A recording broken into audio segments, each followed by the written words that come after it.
Video ಮಾಡೋದು ಬಂದು ನನ್ನ ಇದಕ್ಕೋಸ್ಕರ. ಆದ್ರೆ ನನ್ನ ಪ್ರೊಫೆಷನ್ ಯಾವುದು ನಾನು ಅದ್ರಲ್ಲಿ ಹ್ಯಾಡ್ ಮಾಡಿಲ್ಲ. ನಾನು ಫ್ರೀ ಟೈಮಲ್ಲಿ ನಂಗೆ ರೀಲ್ಸ್ ಮಾಡ್ಬೇಕಾ, ನಂಗೆ ಹೇಗ್ ಬೇಕೋ ಹಾಗಿದ್ದು ಬಂದವಳು ನಾನು. ನಂಗೆ ಹೇಗ್ ಬೇಕೋ ನಾನು ಹಾಗೆ ಇದ್ದವಳು. ಈಗ ನನಗೆ ನನ್ಗೆ ಯಾವಾಗ್ಲೂ ಅಷ್ಟೇ, ಇವಾಗ್ಲೂ ಅಷ್ಟೇ, ನಮ್ಮ ಮನೇಲಿ ಆಪೋಸಿಟ್. ನಾನು ಯಾವ ತರ ಆಪೋಸಿಟ್ ಅಂದ್ರೆ, ನಮ್ಮ ಮನೇಲಿ ಫುಲ್ ಟ್ರೆಡಿಷನಲ್, ಯಾವಾಗ ನೋಡಿದ್ರು ಚೂಡಿದಾರ್ ಸ್ಯಾರಿ ಅಂತಾನೆ ಇರ್ತಾರೆ. ಆದ್ರೆ ನಾನು ನಮ್ ಮನೇಲಿ ನಾನು ಅಪ್ಪಿತಪ್ಪಿ ಹುಟ್ಟಿದೀನಿ ಅಂತಾನೆ ಹೇಳ್ಬೋದು. ಬಟ್ ನಮ್ ಫುಲ್ ಮಾಡ್ರನ್. ನಂಗೆ ಇವಾಗಿನವರೆಗೂ ಅಷ್ಟೇ, ನಂಗೆ ಹೇಗ್ ಬೇಕೋ ಇದ್ಕೊಂಡ್ ಬಂದಿರೋದು. ನನ್ಗೆ ಆಪೋಸಿಟ್ ನಮ್ಮ ಮನೇಲಿ ಯಾರು ನಿಂತ್ಕೊಳಲ್ಲ. ನಾನ್ ಏನ್ ಹೇಳ್ತೀನಿ, ಯಾಕಂದ್ರೆ ನಾನ್ ಏನೇ ಮಾಡಿದ್ರು ಕೂಡ ಅದು ಕರೆಕ್ಟ್ ಇರುತ್ತೆ ಅಂತ ನಂಬಿದ್ದಾರೆ.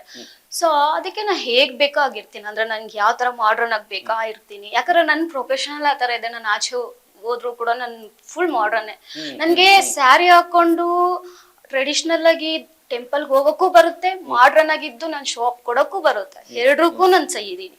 ಬಟ್ ಜನ ಏನು ಇಲ್ಲ, ಜನಕ್ಕೋಸ್ಕರ ನಮ್ ಪ್ರೊಫೆಷನ್ ನ ಬಿಟ್ಟು, ನಮ್ಮ ಆಸೆ ಕನಸುಗಳನ್ನ ಬಿಟ್ಟು ಇರ್ಬೇಕಂದ್ರೆ ಅದು ಸಾಧ್ಯ ಇಲ್ಲ.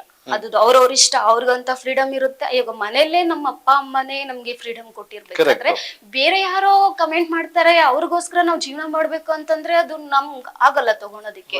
ಅವ್ರವ್ರ ಜೀವನ ಅವ್ರವ್ರಿಗೆ ಬಿಟ್ಟಿದ್ದು, ಅವ್ರವ್ರ ಲೈಫ್ ಅವ್ರವ್ರಿಗೆ ಬಿಟ್ಟಿದ್ದು. ಅವ್ರು ಯಾವ ತರ ಬೇಕಾ ಇರ್ತಾರೆ. ಅವ್ರಿಗೂ ಒಂದು ನಾಲೆಜ್ ಇರುತ್ತೆ. ಅವ್ರೇನ್ ಅನ್ಎಜುಕೇಟೆಡ್ ಇರೋದಿಲ್ಲ. ನನ್ಗೆ ಯಾವ ಟೈಮಲ್ಲಿ ನಾನು ಹೇಗಿರ್ಬೇಕು ನನಗೆ ಗೊತ್ತಿದೆ. ನಮ್ಮ ವಿಜಯವಾಹಿನಿ ನ್ಯೂಸ್ ಚಾನೆಲ್ನಲ್ಲಿ ಪ್ರಮೋಷನ್, ಜಾಹೀರಾತು, ಅಡ್ವರ್ಟೈಸ್ಮೆಂಟ್ ನೀಡಲು ಸಂಪರ್ಕಿಸಿ 9535808456.